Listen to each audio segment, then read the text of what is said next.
Hey, it's Seanny Millar from The Voice. How's it going, buddy? Hey, how are you? Yeah, I'm good. What brings you this way? Well, I heard that you like to talk about movies, and I'm here to talk about movies with you. And I figured, seeing as Endgame's just come out, what better time?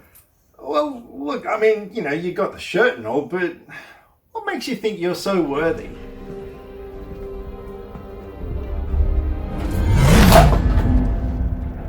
I like this one.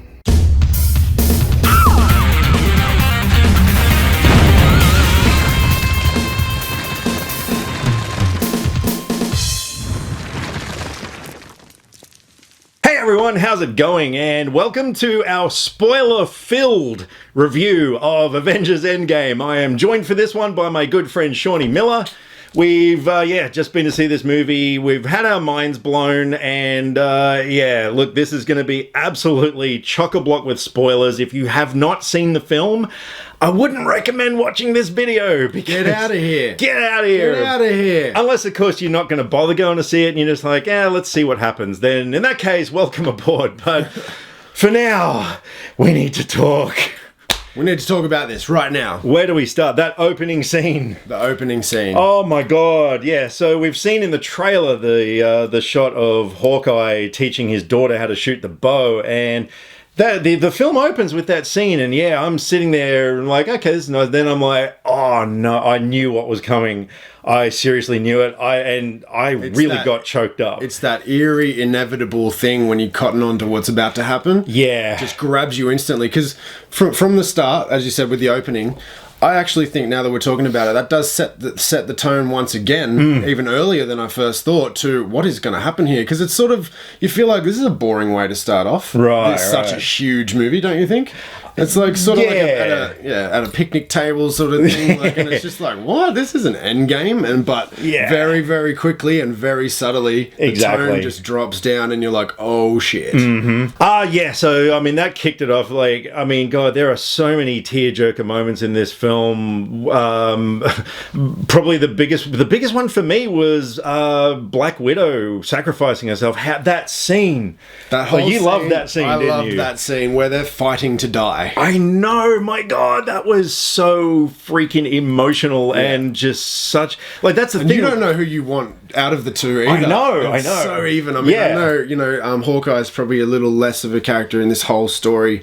But he wasn't in this film. Not in this film by any means, which was a surprise in itself. But at that time, especially maybe because of that start, the scene at the start where it really makes you give way more of a shit about Hawkeye than ever before. You know, you get a man's family involved. And that's, but yeah, at that point in time where they're fighting for the nobility of the one who you know, gets that was to save some incredible. Shit. Yeah, I mean, look, I would have teared up no matter who it was, that's true, but I don't know, there was just something about Natasha going probably because, I mean, she did have kind of a tragic past and everything, you know, with her whole conditioning and, you know, becoming a spy and all this sort of stuff. Like, I don't know, but I think poetically too, though, there is a little conversation that she has when they're trying to find their feet, I think 5 years later, and she's like, you know, when she's talking to everyone, like War Machine, I can't remember, the chick from Wakanda, a couple other ones, but she's sort of like a little bit empty, like, you know, I need to find my feet here, we need to sort of pick up the pieces and get involved, and this, you know, poetically, when it is her, she sort of gets to complete that circle, and like, this is what I'm for. So it was great. Perfect, man. It was so good. And like, as far as the surprises in this film, so the opening scene where Thanos gets freaking decapitated. Gasp. That absolutely blew my mind. And honestly, I was even sitting there thinking to myself, well, are we going to get any more Thanos in this film? Like, or are they just... And I mean, I said to you, like, you know, well, what is this film about? Like, that was genius storytelling. You know, Thanos gets killed at the start, and then we're just left with, like, well, but by the end of this film, I felt like I'd seen 5 different films. You know, there's like the war film, there's the heist film, the time travel film. There's like so many different things happened in this movie. It is really, you got to take time to process. Love stories in there. It's got everything, man. man. It really does. did. It really does. But yeah, that blew my mind. Other surprises, Captain America wielding Thor's hammer. That was such a moment. That was. I felt in this movie. I watch sport just like everyone else, but there's not many. I don't. Okay. Well, I watch sport. Says the guy in the hockey jersey. Yeah, true. Irony. Irony. I felt for a lot of this movie that we were watching, like, State of Origin, or so for us Australians, but the Super Bowl, let's say, because there was so many times in this movie where you're just like, yeah, go, and like totally. There are so many cheer-worthy moments in this film, and like even that we remarked on it. There's that girl power moment in the war scenes where it's like, who steps up? Everybody. Well, everyone. Scarlet Witch, Gamora, Nebula. Who's first? Who's first? Was it Captain Marvel first? Maybe. Yeah. And then it's like, she's got help, and all the boss chicks just come in and just charge off into battle. And it's just like, so good. Yeah, and I love that it's just going to piss off all the misogynistic people who are like, they're cramming feminism down our throat. It's like, whatever, dude. That moment was awesome. It was a shining moment. But why I brought that up is it's not, everyone's represented, and that's not just one bit in the movie, like Go Girls or whatever, just to be like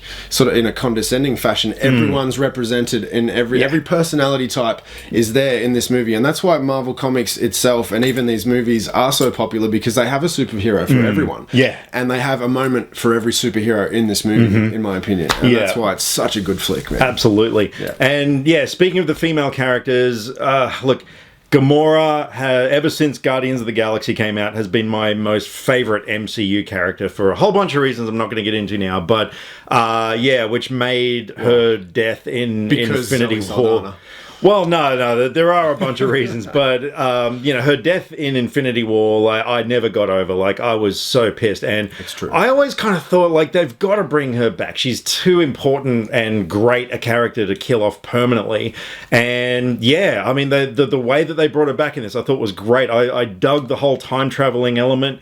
I mean, there was a lot of speculation that was going to happen, that they'd have to. Has to. Yeah, it sort of has to, but that's another good point, is that time travel's been done a fair bit, and they actually make a lot of references to time travel movies in this, which was another awesome. For us pop culture nerds. That was just amazing, just that string of references. But when you know that there's going to be some time travel involved, that was another, I guess, small part of the movie where I was like, oh, they better tread carefully here. But just another example of how flawlessly they executed it. They even blew the lid off time travel laws. Bruce Banner says that's not how time travel works, didn't he? And he said no, because what did he say? Because if you go back in the past, that past is your new future, and your future is now your past. Yeah. Which is slightly different to a lot of the formats of time travel movies. And even that one line there, I was like, man, they didn't just execute it well. They've almost improved on the actual lore of time travel. And speaking of Bruce Banner, I loved his transition between Banner and Hulk. I just thought, like, not only was the CG on him just absolutely flawless, but I just love that whole concept of him being in between the two. Like, it was really cool, and just made for some really awesome moments, and just it really felt comic bookish, Yeah.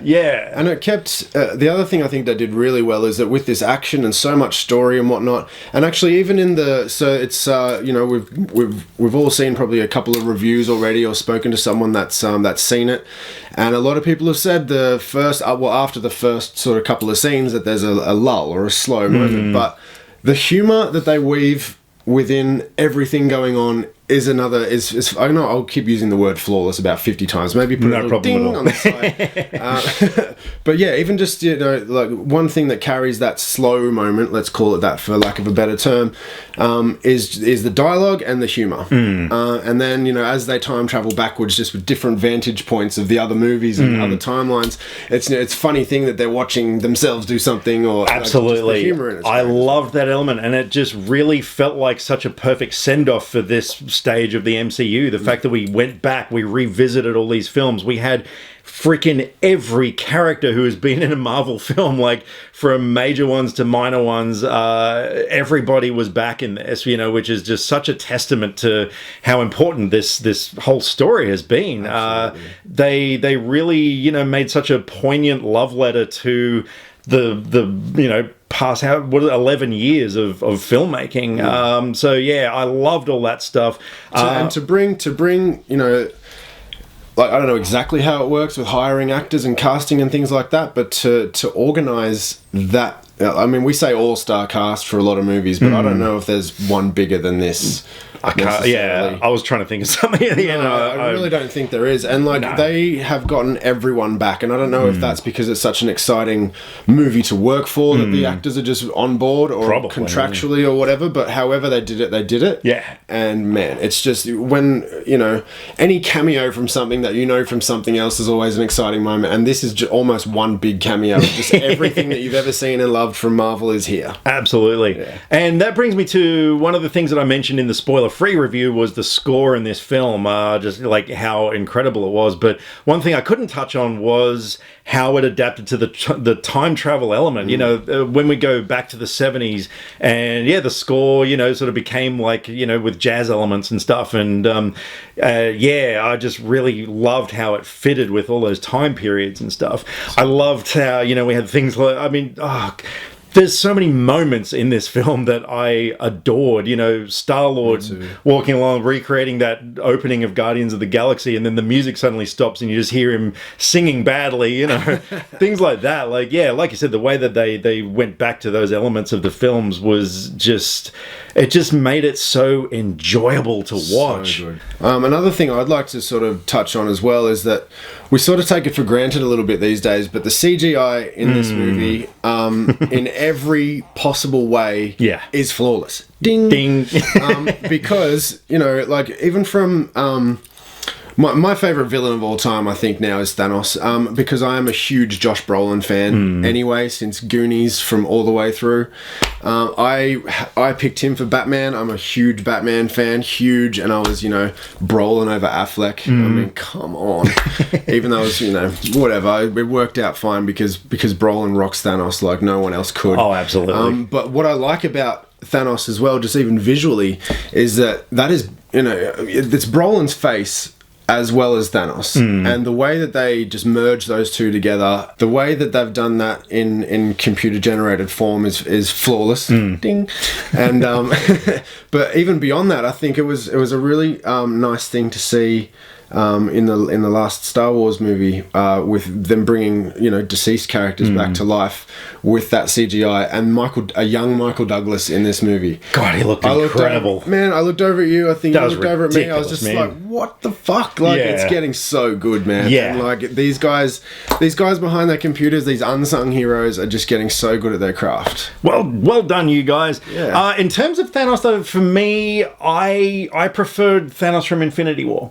I'm going to throw that out there, mainly because in this, like in Infinity War, he was a sympathetic villain. You understood his reasons why he wanted to wipe out half the universe. True. You understood why he sacrificed his own daughter, even though you don't agree with it. Like, the reasons are all there. Whereas this film, and it's only because it's the second half of a 5.5 hour long story, but if you are going to compare the two, like in this film, he didn't have as much character depth in this one, I didn't think. Like, he was more kind of like, I just need the stones back because I'm going to be a dick now. Like, I agree.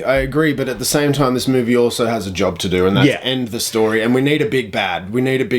Oh yeah, I'm not really saying it's a bad thing as such. True. It just, so he didn't resonate with me as much in this one, I guess. Again, going back to his emotional side in Infinity War, it's happening a little bit more these days because there's a split between just like CGI action and CGI with more story, and again, coming back to Game of Thrones with George R. Martin saying that there's no villains in this world, only circumstance. And I think that really resonates a lot with Thanos himself. Definitely. And even carries over to this movie, especially sort of more towards the start than the end, because in the end he's just a bitter old bastard trying to win the game. Really. Which is justified, but it just wasn't quite as interesting as his motives in the first film. That is true. But just I couldn't have picked anyone better. I can't picture anyone else being Thanos. Oh no, of course at not. all. But even going back to some more CGI, like when I know this happened in Infinity War as well, but when when they die and they just crumble into ash, like every little piece of ash is so detailed, and it blows my mind how they sit there and do that. Yeah. So one thing that I couldn't talk about in the spoiler-free review were the reasons why I had a few criticisms with this film, because it's just all about the spoilers. So yeah, this is a platform for me to address this now. So yeah, I did now this is something that we disagreed on. For me, I kind of thought the concept of them capturing the good guys, capturing the stones, making a new glove, and, you know, snapping everything back into existence, and then later on, Tony Stark just snapping the bad guys out. Like, yeah, for me, it wasn't, the logic behind that wasn't really explained well enough. So I was kind of sitting there like, well, how did they figure out that they could do that? Yeah, whereas you had a different opinion on that. I do, and this might also, though, come back to my mind just filling in blanks where it needs to. I'm accustomed to doing that because not every movie is as good as this. And again, I sort of just feel like it's just a minor annoyance in this movie, really. But what I sort of got from it was that it's pretty much like a lamp wish. You know, whatever you're thinking, click, happens. But in saying that, I will agree with you in that moment where, you know, everyone's fucked because Thanos has that glove back and Tony just does a real quick swipe. I thought he was just going to grab one of the stones that might change the game for them, but he automatically had all. Yeah, which was another thing that didn't sit with me, because it's like, hang on, like, rewind, like, what actually happened there? Like, it just, how he grabbed all 6 stones really quickly. Let's try and reenact. Yeah, okay, so I'm Thanos. Let's see how quickly it takes you to, like, even just touch all stones, okay? So I'm about to click my fingers and go. Yeah, see, he did it quicker than that. He did it way quicker than that. Yeah. And look, you know, if he was wearing the suit, does that speed up I don't know. ability to snatch things? Yeah, I think that, well, at least the next time I go see this film, which there will be a next time, I'm definitely going to pay more attention to that moment. Yeah. And also in that scene, like, I don't know, just the... I'm kind of conflicted a little bit. Like, the bit where everyone who died previously emerges back, like... through the portals of strangest portals. I mean, it was incredible. Like, yeah, it was a cheer-worthy moment, but at the same time, I just kind of felt it just lacked a little emotion or something. I don't know. It's hard to describe. But, you know, watching it, I was kind of like, yay, everyone's back. But then I was kind of like, oh, everyone's back. Like, I don't know. It just kind of happened, like, suddenly. I think to add to what you're saying, because I do agree to that part as well, and this is where... On the whole, to bring this all together, I do say that they've done it flawlessly. But in those very 2 close moments together towards the end, those are 2 pinpoint moments that can make or break something. And I'm not saying that it made it or broke it here either, but you can get your critics that can pick these 2 parts apart. Yeah. And it's, you know, it's all about the pacing, which must be so hard, you know, putting this movie together. It's one thing to sit there and watch it and, you know, for the first time and feel the flow, but to actually sit there and piece that jigsaw puzzle together, I understand why there's moments like this that are too fleeting for us. And I think that's what you're getting at. It's just fleeting. Like, that's an epic moment. You want to see a close-up of everyone, but then you could do 10 minutes of close-ups. I know. And tick off it, okay, Spider-Man's here. And that's why I was a little conflicted, because, like, but most of me was cheering for everyone returning. Absolutely. And Captain Marvel I want to address as well. Like, so, you know, for me, in her standalone film, I thought she just sort of had her godlike powers a little bit too quickly and easily towards the end of the film. But for me, this film kind of justifies that, because... And I like because, you know, so many people have been speculating that she was going to be the one to beat Thanos because she's so all-powerful. But I didn't think she was overused in this film. Like, yeah, she kind of did come in and save the day when necessary, but I felt that was justified. I felt it was a plausible time for her to come in. And I loved her look, like the short hair, like matching the comic book version, everything. Yeah, so I really dug her character in this, and it's going to make me want to go back and rewatch Captain Marvel now to sort of yeah, see if that film sits with me a little bit better. Well, look, I picked her as, because look, it's sort of the same with Superman. They've got to be used very carefully because omnipotence is boring. Yes. Because you can just come in at the end. What is it? Deus ex machina? Yes, that's exactly. the Latin term. It is. And I did pick. I know Latin.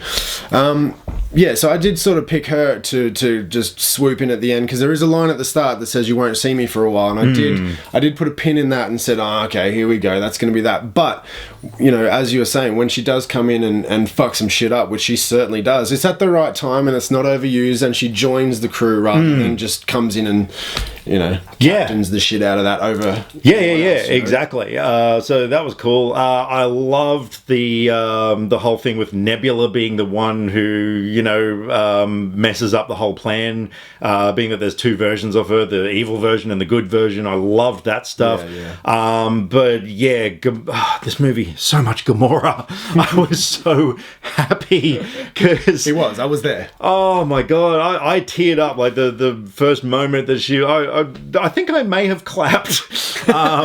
Oops, sorry, audience. But yeah, seriously, it meant so much. And the fact that there was so much of her in this. And then I love that whole thing where Peter Quill finds her again, but it's not her that, you know, that's true. Like, it's the old version that he's already her. Put the hard work into. Exactly, yeah. He's got to start all over again. And yeah, so, I mean, I love that whole, like, because she wasn't at Tony Stark's funeral scene at the end. That's true. And then they had that whole thing looking for her on the map and everything. So I'm guessing that's going to tie into Guardians 3, which I am totally on board for if it is like, you know, Guardians 3, the search for Gamora. Yeah, bring it on. Can we talk about another? There's so many surprises in this movie, as we said. Yeah. And so much humor. And two things that are combined there that I'd like to talk about is Chris Hemsworth as Thor. Because how funny is it that he's just gone down the tubes? He's like fat. He's like, I mean, they can't put drugs in this movie, but I'm sure he's a stoner and a drinker. He reminded me of the dude from The Big Lebowski. Oh yeah, no, yeah, no, like with totally. the glasses and the, you know, yeah, totally. But yeah, that was brilliant. Like, exactly, because, you know, we've seen Thor with the long hair for so long now. We've seen Thor with the short hair. Like, where can you go from here? And they did something different. You know, you got to really applaud them for changing the character, but it felt right, you know. It felt right, and it's part of that. I mean, we haven't really touched on it a lot at this point, but you know, it goes hand in hand with some of the desperation in this movie that is the huge build up at the start. Because to give a shit after giving a shit for so long, you know, the last 22 movies, you know, we really had to see these people at the end of the day struggle, and that's, you know, that's the part of any story that makes a climax so powerful. Yeah. And, you know, his, albeit comical, seeing Thor, the fucking god of lightning, go down the tubes that much, but at the same time being able to have a giggle about it as well, flawless. Yeah, absolutely. And yeah, I loved all the moments within, like, you know, where he's reunited with his mum. Yeah, that was great. I loved seeing him at the end with like both weapons. Like, oh my god, he was such a badass. A flabby badass, but a badass nonetheless. And yeah, the send-offs of our two biggest MCU characters, Captain America and Iron Man. Iron Man permanently. I mean, there's been a lot of talk about which one of those characters was going to go, but yeah, both of them in two different ways. But yeah, I mean, Tony Stark sacrificed himself to save everything, so it was a hero's send-off. Absolutely. And I love the tenderness of Steve Rogers, you know, like coming back as an old man, and then that last shot, you know, you see of him, like, you know, with his woman, and you know that they got married because he's got the wedding ring and everything. I just thought that was brilliant. So going back to before, how I mentioned that there is also sort of love story in this huge big story arc itself, is that both of our sort of lead characters are attached to love stories at their end, because you've got Steve Rogers, who married Maggie. And so obviously that last scene where they're dancing and stuff is a beautiful moment. Yeah. But the one moment, like, there's so many tear-jerking moments in this movie. I don't cry in movies. I've only nearly cried once in another movie, which was Armageddon, when Liv Tyler touches the screen and Bruce Willis is going to sacrifice himself. But the second time I came close to a movie to cry is this one, because when Pepper says to Tony, we'll all be okay, you can rest now. My mind went straight back to Tony Stark's complete story arc, and I know he's an obnoxious asshole all the time, but underneath all that, he gives a shit, and he doesn't sleep to fix problems for humanity, and he'd done his job, and he could rest. And that one thing that Pepper said nearly fucking broke me right there. Yeah, well, it did break me, and that was like the 18th time in this film between Black Widow and Gamora coming back, and what else? Like so many though. Yeah, but Hawkeye's family at the start. Oh my god, I know. But no, look, overall, I thought it was a perfect way to wrap this whole thing up. It's left me feeling a bit strange about where we're going with this. I know we've got, more Marvel films coming up, but like this whole chapter is now closed. But at this point, Marvel has done no wrong, and I think they know that you're a big DC fan, right? Yeah. Me too. So both of us are sitting here as DC fans, huge DC fans. I'm one of the biggest Batman fans you'll find, and it's getting harder and harder to be that person because Marvel has not skipped a beat from day one. Absolutely. But what I'm confident in is that no matter what happens from here, there's so many talented writers and directors and actors that they have on their roster that it's just going to keep going the way it's going. But I guess the upcoming films are going to feel more like standalone films now, maybe, because it's almost not a reset, but it's when you finish a novel that's part of a series and you close that one and open this one, it's like, okay, here we go again, sort of thing. And I think I think they know what they're doing, and I think that those movies will set that tone the way that I've just described. I'm completely confident in Marvel. Absolutely. All right, so look, that is pretty much everything that we wanted to get out of our systems. Like, so many deaths and so many reuniting things. My heart rate still hasn't gone down. No. That was a really good film. I'm still feeling, great for having seen it. I cannot wait to see it again. Definitely go back and check out our spoiler-free review where we've got all our grades and all the sort of more technical stuff on there. But any last words? Go and see that movie. Just turn this off when it finishes and just go and see the movie. Yeah, don't tell them to turn off my video. When it finishes. Oh, yeah. So, look, I mean, obviously, if you are watching this video, you have seen Avengers Endgame, and we would definitely love to know what you guys thought of it. What were some of the... And by all means, fill the comments section with spoilers here, because, This one you can. Yeah, if anyone's come along here who hasn't seen the film, well, that's on them. Sorry. So, definitely let us know what you thought. And, if there are any moments that were particular standouts for you that we haven't mentioned, by all means, drop it. So many. We don't want to bore you. We could sit here all night and talk about this. So. We really could. I already think this video is going to go for like an hour. But anyway. Fire away. Let us know what you thought of Avengers Endgame. Drop us some comments either here, Facebook or Twitter. All the social media links are in the description below because we like to talk about movies and we would love to talk about movies with you. Catch you next time. Click subscribe to stay up to date with all the latest movie reviews. Skynet will be taking over any day now, so what have you got to lose? Yeah.